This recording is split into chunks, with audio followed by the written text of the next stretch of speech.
રાજકોટ જિલ્લાના ધોરાજીમાં દબાણ હટાવો કામગીરી હાથ ધરવામાં આવી। ધોરાજીમાં રેવન્યુ વિભાગ હસ્તકની જમીન પર થયેલ દબાણ દૂર કરાયા। રાજકોટ જિલ્લાના ધોરાજીમાં દબાણ હટાવો કામગીરી હાથ ધરવામાં આવી। ધોરાજીમાં રેવન્યુ વિભાગ હસ્તકની જમીન પર થયેલ દબાણ દૂર કરાયા। બારપુરા વિસ્તારમાં ઉર્ષ મેળાના ગ્રાઉન્ડમાં સ્ક્રેપના ધંધાર્થીઓએ લારી અને કેબિન મૂકી ગેરકાયદેસર રીતે દબાણ કર્યું છે।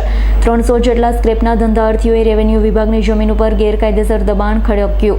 નગરપાલિકાની દબાણ હટાવો શાખા દ્વારા દબાણો દૂર કરાયા। અનેક દબાણકર્તાઓએ નગરપાલિકાને નોટિસ આપ્યા બાદ અનેક દબાણકારોએ સ્વેચ્છાએ દબાણો દૂર કર્યા। પાણીના પરબ અને લાકડાના ગોડાઉન પર નગરપાલિકાની ટીમ દ્વારા જેસીબી ફેરવી દેવાયું છે।